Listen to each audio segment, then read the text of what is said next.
Hey everybody, I'm doing a Gibson video today. I have these three Gibson guitars of mine. I'm going to tell you what I think about them, my experiences with them. We're going to be talking about Gibson's quality control problems and more. But first, let's hear how they sound.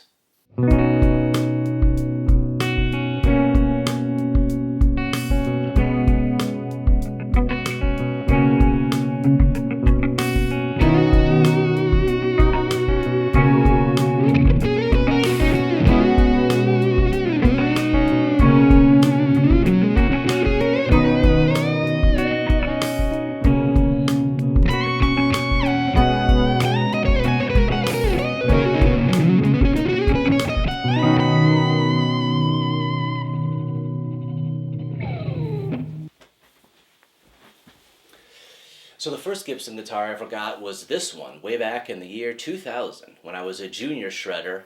Ooh, I love Metallica! So here we have a 1999 Gothic Explorer, and this thing is built like a freaking tank. I've abused this guitar in every way short of throwing it down a flight of stairs, and it's taken a licking and it keeps on ticking. I mean, literally nothing, no major repairs. I see maybe like there's some play between the neck and the fretboard and kind of similar issues down here, but I don't know if that's a quality issue or if it's just me abusing it wrongfully. So I'd say the build quality is exceptional on this one. This is probably my most stable guitar. I hardly ever need to get it set up, and it stays in tune very well. The hardware has also served me very well too. I did replace the tuners only literally a couple months ago, so I got about 20 years out of the tuners, which is pretty good in my estimation. I love the neck pickup. Years ago I stupidly swapped out the bridge for some Dimebucker, which sucked. Sorry, Dime. I wish I still had the stock one. I got a Seymour Duncan JB in the bridge now. And yeah, I really don't have any complaints about this guitar except how I've handled it, I just wish I took better care of it. That's about it. So the second Gibson that I have here is this Les Paul Custom. I was originally going to get a white one when I was in the market for it, just like Randy Rhoads. But when I saw this, I had to jump on it. So this is a 2016 Les Paul Custom with the figured top, and it comes from the custom shop.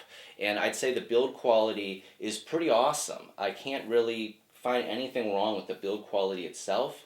The hardware, on the other hand, is garbage. The tuners absolutely sucked. I swapped them out pretty quick for these Grover locking tuners. And the pickups, this might be a subjective thing, but it came with the stock 498T, 490R. You guys know what I'm talking about. I just didn't like them. Come on, Gibson, could I have just gotten some custom buckers? So I ditched the stock pickups and I put in some Lawler Imperial high wines. And if you want to see my comparison video between the stock pickups and these Imperial high wines, check out the card above. So it seems like on this guitar, maybe Gibson is skimping on the hardware, which is a practice we'll talk about in the quality control section of this video coming up. But all in all, I fell in love with this guitar. Yeah, I had to change out some things, but that's just the way it goes. Having this guitar for a little while really made me fall in love with the Les Paul body style in general, and as we'll see, it's not my only Les Paul. Okay, Gibson quality control, a favorite subject for the internet chumps. However, when you see examples like this, and this, oh shit, man. Yeah, I don't know how they let that leave the factory. So a little bit of research says that Gibson's first big quality decline happened in the mid-70s during the Norlin era of the company, mid-70s to mid-80s, when the new owners came in and they tried to squeeze the bottom line by cutting costs. And they did that by obtaining cheaper materials and trying to streamline the manufacturing process. And we see a parallel music example with Fender's story. When CBS came in, they did pretty much the same thing, and Fender had a pretty crappy 70s as well. So in the mid-80s, a new owner came in, Henry Jeskowitz, and he was appalled by the high worker turnover rate and the lack of quality control. And during one of his first factory inspections, he got rid of so many guitars because he was just appalled about what he saw. So it took him a couple years at the helm, but Gibson had a pretty good 90s and a pretty good early 2000s, and it's generally regarded as really good years for the Gibson brand. And I have two guitars here from 1999 and 2000, and they're really good guitars. So recently, the advent of the internet and guitar sales on the internet and more brands available to the consumer has hurt the company, as well as lower guitar sales in general. I guess no one's buying guitars anymore. And in 2009 and 2011, the company was hit with another blow when federal agents raided Gibson facilities because of illegally obtained Madagascar ebony and Indian rosewood, a charge that Gibson to this day denies. But they were hit with a big hefty fine, and who knows how much they spent on lawyers. And ever since then, quality control seems to have spiraled out of control, probably because the company was in dire straits financially and they were trying to squeeze money out, probably by neglecting things in the manufacturing process, and probably by saving money on hardware like my 2016 Les Paul Custom. So in 2018, the company filed for bankruptcy, tried to clear away some of its outstanding debt in the bankruptcy filing, and in 2019, they got a new CEO who was trying to revamp the brand and supposedly redid their entire manufacturing process, spent a lot of money on the factory. So we'll see if it has any effect. Just like coming out of the Norland era, it took years for the quality control to improve, and public opinion is not swayed by press release alone. So we'll see what happens with the brand. So after I got my Les Paul Custom and really got the Les Paul bug, I was always just kind of just for fun on Reverb, lusting and fantasizing after all these beautiful guitars on there. And I kept seeing this one on there, and I noticed that it was local. It's in Westlake Village. So I took a little drive up there, and I had to get it. What a beauty. So here we have a 2000 Les Paul R9. And it was in mint condition. It looked like a case queen, one of those things. And if I wanted to be a stickler about the build quality, I'd say it's really good overall, but if I really wanted to be a stickler, maybe I'd say it's like a 9 out of 10 file job here on the binding on the fretboard. It's nothing as bad as any of the pictures you see online, and I really didn't even notice it, honestly. And if I also want to be a stickler, maybe there's like a little bit of filler or whatever you call it between some of the inlays and the fretboard, but you really can't even notice it, and it definitely doesn't affect playing, and I'm no cork sniffer.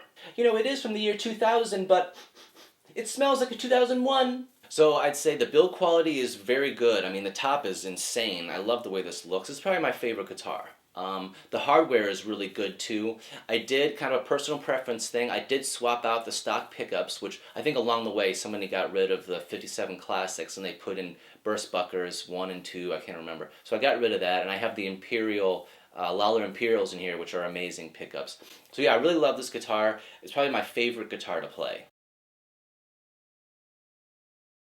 Okay, so I have my own Gibson quality control story, and it happened when I was searching for my Les Paul Custom. So I was really going to get a white one, like Randy Rhoads, but I started seeing all these beautiful figured top Les Paul Customs, and one in particular caught my eye. It was the Sedona Burst. Look it up online, guys. It's a beautiful sort of light burst in the middle, and then it's all black around the edges. It's totally sick. With a black body, so it looked like a totally sick guitar. So I called up Guitar Center, the Platinum section or whatever in Hollywood, and the guy ordered it from me, supposedly from Gibson, like right from the factory. Okay. So when I drive up there to check it out, you know, to pick it up, it was a beautiful burst. However, the body itself was brown. So picture this in your mind's eye. It's a black on the outside burst, the white binding, and then a brown body. I mean, it just looked totally wacky. And I wasn't expecting black. I don't know if that's a quality control problem, but black, white, brown isn't a very flattering color combination in my estimation. After taking it home, I did notice that one of the upper fret markers on the top of the binding was missing. So it's supposed to be black, and this one was clear, and it looked like maybe they put glue in there, or maybe some clear coat just sucked right through, but it was outrageous. And after playing it for a while, I just didn't like the way it looked with that wacky color combination. So I took it back, and I suggested some other models that the sales guy have ready for me, because I still wanted a Les Paul Custom, but I just didn't like this one. So when I returned it back, I also had a white one that I was in considering for, and it totally had a thumbprint, some kind of fingerprint on the binding. I mean, you could see it from feet away. It was totally like a thumbprint on the binding. And also where the neck meets the binding on the neck, there's a little bit of a lip. So I'm not too much of a stickler for like cosmetic issues unless it's something really crazy or some super ugly color combination, but I wouldn't accept something that I could feel when I'm playing. That's not cool. So I called the guy over and I was like, this is hilarious. And I was like, so what's going on with this? This guitar is like a very expensive guitar and it has a total thumbprint in it. How could you even let me see this? Like, no one's going to take this. And he was like, well, someone's going to buy it. It's an American handmade work of art, blah, blah, blah. You know, I have an R8 that cost me over $8,000 and I don't even care if it has any of these issues. And I was like, wait a minute, you spent all that money on some really nice Les Paul and you didn't examine it thoroughly? What are you playing it in the dark? And he said, this is great. He said, well, if I had Cindy Crawford in my bed, I wouldn't be nitpicking off every mole she has on her body. And I said, dude, that's a pretty ludicrous comparison to make. First of all, I don't think you're paying for her whole body. And second of all, if you did pay for some wife or girlfriend's boob job and they were all messed up, you wouldn't care? What an outrageous thing to say. So that's my Gibson quality control problem. There definitely are bad Gibsons out there one way or another, and I think it's up to us, the consumer, to sort of do our homework and do some inspecting before we get on the internet and start complaining about it. So I'd like to talk about two other reasons why I think Gibson as a brand and as a company gets a lot of hate. And the first one is the internet. The good old internet. It's given us such wonders as all of mankind's information available to us at our fingertips, and of course online takeout orders, but it also cursed us with social media. So should I check out the workings of Play-Doh or should I check my Twitter feed?